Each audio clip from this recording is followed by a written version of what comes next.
नमस्कार। आज हम बात करेंगे 1999 की एक बहुत ही चर्चित फिल्म फाइट क्लब के बारे में, जिसने रिलीज के टाइम पर तो ठीक-ठाक बिजनेस किया, पर बाद में एक कल्ट क्लासिक बन गई। हाँ, बिल्कुल।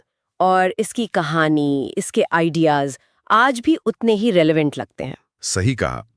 तो आज हम इसी फिल्म की गहराइयों में उतरेंगे। हमारे पास इसके विश्लेषण से जुड़े कुछ पॉइंट्स हैं, तो कोशिश करेंगे कि समझे कि ये फिल्म सिर्फ एक्शन या मारपीट से कहीं ज्यादा क्यों है। हाँ, मतलब इसका जो साइकोलॉजिकल एंगल है, जो सोशल कमेंट्री है, उस पर बात करना जरूरी है। बिल्कुल।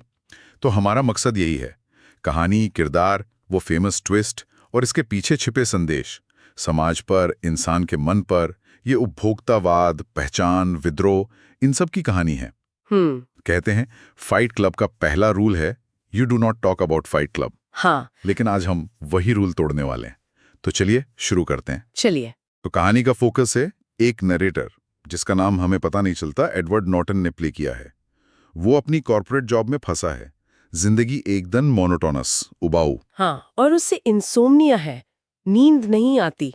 और वो इस खालीपन को भरने के लिए क्या करता है? वो आइकिया कैटलॉग देखता है, मतलब महंगे फर्नीचर खरीद कर सुकून ढूंढ रहा है, पर मिलता नहीं। बिल्कुल। और यहीं से फिल्म का पहला निशाना लगता है, मॉडर्न लाइफ, कंज्यूमर कल्चर, कि क्या हम सिर्फ वही हैं जो हम खरीदते हैं? उसका सपोर्ट ग्रुप्स में जाना, वो भी बहुत इंटरेस्टिंग है। वो बीमार नहीं है, पर दूसरों के दर्द में शामिल होकर, रोकर उसे सुकून मिलता है। एक तरह का इमोशनल वैक्यूम दिखता है। ये पॉइंट कमाल का है कि दुख भी जैसे एक कमोडिटी बन गया है, जिसे वो उधार लेकर महसूस कर रहा है। एग्जैक्टली, क्योंकि वो खुद कुछ फील नहीं कर पा रहा, वो सुन हो गया है। और इन्हीं सपोर्ट ग्रुप्स में उसकी मुलाकात होती है मार्ला सिंगर से, हेलेना बोनम कार्टर। मार्ला, हाँ, वो भी वहां झूठ बोलकर आती है। हाँ, वो एक तरह से नरेटर के लिए आईना है, उसके अपने झूठ का चेहरा। उसकी मौजूदगी नरेटर के इस नकली सुकून को डिस्टर्ब कर देती है ना? बिल्कुल। She is a tourist like him. वो उसे बार बार ये याद दिलाती है। उनके बीच का रिश्ता भी अजीब है, तनाव भरा, पर कहीं ना कहीं सच के करीब। दोनों ही सिस्टम से कटे हुए लगते हैं। हाँ, पर अलग अलग तरीकों से। और फिर कहानी में एंट्री होती है टाइलर डर्डन की, ब्रैड पिट। आहा, टाइलर। एक फ्लाइट में मिलता है और टाइलर नरेटर से एकदम ऑपोजिट, करिश्माई, बिंदास, किसी चीज की परवाह नहीं, साबुन बेचता है। हाँ, साबुन बेचता है, लेकिन उसका एटीट्यूड बिल्कुल एंटी एस्टैब्लिशमेंट है, एंटी कंज्यूमरिज्म। उसका वो famous dialogue, the things you own end up owning you. मतलब जिन चीजों के तुम मालिक हो, अंत में वही तुम्हारी मालिक बन जाती है। ये उसका कोर फलसफा है। तो वो नैरेटर के लिए क्या है? सिर्फ एक कॉन्ट्रास्टिंग कैरेक्टर? नहीं नहीं, वो उससे कहीं ज्यादा है। वो नरेटर की दबी हुई इच्छाएं हैं, उसका वो हिस्सा जो विद्रोह करना चाहता है, जो आजाद होना चाहता है, पर हिम्मत नहीं कर पाता। टाइलर वो सब कुछ है जो नरेटर नहीं है, पर बनना चाहता है। तो एक तरह से नरेटर के अंदर का ही एक प्रोजेक्शन। बिल्कुल, उसके सबकॉन्शियस की आवाज कह सकते हैं, जो समाज के दबाव में कहीं दब गई थी। और फिर एक अजीब घटना होती है, नरेटर का अपार्टमेंट एक धमाके में उड़ जाता है। हाँ, रहस्यमयी धमाका। उसका सारा सामान, वो सारा आइकिया फर्नीचर, सब खत्म। सिंबॉलिक है वे। बहुत ज्यादा।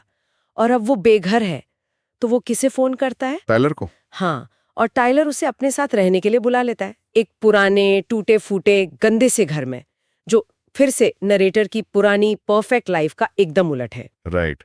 और यहीं से कहानी एक नया और ज्यादा खतरनाक मोड़ लेती है। एक रात बार के बाहर टाइलर नरेटर से कहता है, मुझे मुक्का मारो पूरी ताकत से। अजीब रिक्वेस्ट है। बहुत अजीब। नरेटर पहले हिचकिचाता है, फिर वो लड़ते हैं, और उस लड़ाई में, उस दर्द में उन्हें लगता है कि वो जिंदा हैं। ये समझना जरूरी है, ये खुशी वाला एहसास नहीं है। ये मॉडर्न लाइफ की जो नमनेस है, जो सुन्नापन है, उसे तोड़ने का एक हिंसक तरीका है। दर्द उन्हें उनके बॉडी से कनेक्ट करता है, उन्हें रियल फील कराता है। अच्छा, मतलब फिजिकल पेन एक तरह से उन्हें जगा रहा है। हाँ, उस एहसासहीनता से जगा रहा है। और ये सिर्फ फ्रस्ट्रेशन निकालना नहीं है, ये उस वक्त की मैस्कुलिनिटी के क्राइसिस से भी जुड़ा है। अपनी ताकत को, अपनी पहचान को हिंसक तरीके से दोबारा पाना। और इसी एक घटना से जन्म होता है फाइट क्लब का। हाँ, एक सीक्रेट अंडरग्राउंड क्लब, जहां मर्द आते हैं, अपनी नौकरी की, जिंदगी की फ्रस्ट्रेशन एक दूसरे से लड़कर निकालते हैं। और इसके रूल्स वो तो आइकॉनिक बन गए। पहला rule. You do not talk about Fight Club. दूसरा rule. You do not talk about Fight Club. ये रूल्स क्यों इतने जरूरी थे? सिर्फ सीक्रेसी के लिए? सीक्रेसी तो थी ही, पर उससे ज्यादा ये रूल्स एक खास किस्म की पहचान बनाते थे, एक सीक्रेट सोसाइटी वाली फीलिंग। ये मेंबर्स के बीच एक बॉन्ड बनाते थे, एक अलग दुनिया, बाहरी दुनिया के नियमों से बिल्कुल अलग। इसलिए ये इतना फैला। हाँ, ये आइडिया तेजी से फैलता है। शहर दर शहर फाइट क्लब खुलने लगते हैं। पर टाइलर यहीं नहीं रुकता। नहीं, वो इसे अगले लेवल पर ले जाता है। Project mayhem. प्रोजेक्ट मेहम ये क्या था? फाइट क्लब से अलग कैसे था? फाइट क्लब था इंडिविजुअल लेवल पर दर्द और एहसास जगाने के लिए। प्रोजेक्ट मेहम वो उस विद्रोह को एक ऑर्गेनाइज्ड अटैक में बदलना था, समाज पर, सिस्टम पर, कॉर्पोरेट कल्चर पर। मतलब ज्यादा खतरनाक? हाँ बिल्कुल। अब ये सिर्फ लड़ाई नहीं थी, ये एक तरह की मिलिट्री ऑर्गेनाइजेशन बन जाती है, जिसके सदस्य टाइलर के स्पेस मंकीज हैं। स्पेस मंकीज, हाँ। और वो तोड़फोड़ करते हैं, हंगामा करते हैं, कॉर्पोरेट सिंबल्स पर अटैक करते हैं, बेसिकली अराजकता फैलाते हैं। तो ये एक तरह का एंटी कॉर्पोरेट टेररिज्म कह सकते हैं, एक इनार्किस्ट मूवमेंट। और यहाँ जो व्यक्तिगत मुक्ति का आइडिया था वो एक खतरनाक भीड़ वाली मानसिकता में बदल जाता है। टाइलर का कंट्रोल बढ़ता जाता है। और नरेटर उसे ये सब देखकर कैसा लग रहा है? वो अनकंफर्टेबल होने लगता है। उसे लगता है कि चीजें हाथ से निकल रही हैं। ये हिंसा, ये बढ़ता हुआ पागलपन उसे परेशान करता है। और इसी बीच मार्ला के साथ उसका रिश्ता और उलझ जाता है, क्योंकि मार्ला का फिजिकल रिलेशनशिप टाइलर के साथ भी है। ओह हाँ, ये बहुत कंफ्यूजिंग सिचुएशन बन जाती है नरेटर के लिए। हाँ, वो टाइलर के प्रभाव, मार्ला के लिए अपनी फीलिंग्स और प्रोजेक्ट मेहम के खतरे के बीच फंस जाता है। उसकी बेचैनी बढ़ती जाती है, उसे लगता है कि कुछ बहुत गलत हो रहा है। और फिर आता है फिल्म का वो मोड़, वो ट्विस्ट जिसने सबको हिला दिया था। हाँ, द बिग रिवील। पता चलता है कि टाइलर डर्डन असल में है ही नहीं। एग्जैक्टली वो कोई दूसरा इंसान है ही नहीं। वो नरेटर की ही एक स्प्लिट पर्सनालिटी है, जिसे डिसोसिएटिव आइडेंटिटी डिसऑर्डर या DID कहते हैं। मतलब ये कैसे मुमकिन है? फाइट क्लब बनाना, प्रोजेक्ट मेहम चलाना, ये सब नरेटर कर रहा था टाइलर बनकर। हाँ, जब नरेटर सोता था या जब उसका कॉन्शियसनेस स्विच होता था, तब टाइलर पर्सनैलिटी एक्टिव हो जाती थी। नरेटर का मन इतना टूट चुका था, इतना फ्रैगमेंट हो चुका था कि उसने अपनी रक्षा के लिए एक दूसरी ज्यादा ताकतवर पर्सनैलिटी बना ली थी। वो पर्सनैलिटी जो वो खुद बनना चाहता था। बिल्कुल, कॉन्फिडेंट, फियरलेस, आजाद। वो नरेटर के दबे हुए गुस्से और इच्छाओं का फिजिकल रूप था। तो जब नरेटर को ये सच्चाई पता चलती है, तब क्या होता है? जाहिर है वो शॉक में होगा। पूरी तरह से। उसे एहसास होता है कि जिस तबाही को वो रोकने की कोशिश कर रहा है, उसका सोर्स वो खुद है। अब उसकी लड़ाई किसी बाहरी दुश्मन से नहीं, बल्कि खुद से है, अपने अंदर के टाइलर से। सही। और वो प्रोजेक्ट मेहम को रोकने की कोशिश करता है, जिसका फाइनल प्लान क्या है? क्रेडिट कार्ड कंपनियों की बिल्डिंग्स उड़ाना, ताकि सबका कर्ज मिट जाए, सिस्टम रीसेट हो जाए। हाँ, फाइनेंशियल एनार्की। और फिल्म का क्लाइमैक्स, नरेटर वर्सेस टाइलर। पर ये फिजिकल फाइट नहीं है। नहीं, ये एक मेंटल बैटल है। उसे टाइलर से छुटकारा पाना है, उसे अपने मन से निकालना है। और इसके लिए वो एक एक्सट्रीम स्टेप लेता है। हाँ, वो खुद को गोली मारता है मुंह में। ये सुसाइड जैसा लगता है, पर है नहीं। उसका इरादा खुद को मारना नहीं, बल्कि टाइलर को मारना है। वो गोली गाल से निकल जाती है, वो बच जाता है, पर टाइलर गायब हो जाता है। तो उसने अपने उस डिस्ट्रक्टिव हिस्से को खत्म कर दिया। हाँ, एक तरह से कंट्रोल वापस पा लिया। सेल्फ डिस्ट्रक्शन के जरिए सेल्फ कंट्रोल। ये आयरनी है। और फिर वो एंडिंग सीन, नरेटर और मार्ला हाथ पकड़े खड़े हैं। हाँ, और खिड़की से बाहर देख रहे हैं, बिल्डिंग्स ढह रही हैं धमाकों में। प्रोजेक्ट में हम कामयाब हो गया। ये एंडिंग बहुत पावरफुल है और एम्बिग्युअस भी। मतलब जीत हुई या हार? पता नहीं। एक तरफ तबाही है, अराजकता है, दूसरी तरफ नैरेटर ने अपने अंदर के डेविल पर काबू पा लिया है और मार्ला के साथ उसका एक कनेक्शन बना है। तो ये विनाश भी है और एक नई अजीब सी शुरुआत भी, जिसका फ्यूचर अनसर्टन है। बिल्कुल।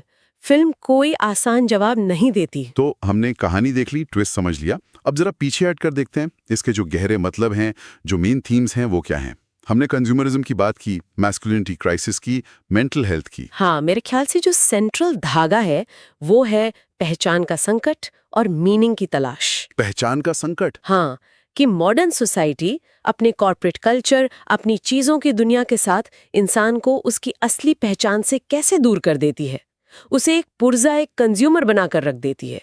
नैरेटर इसी से जूझ रहा था। और फाइट क्लब, प्रोजेक्ट मेहम, ये उसी क्राइसिस को रिएक्शन थे।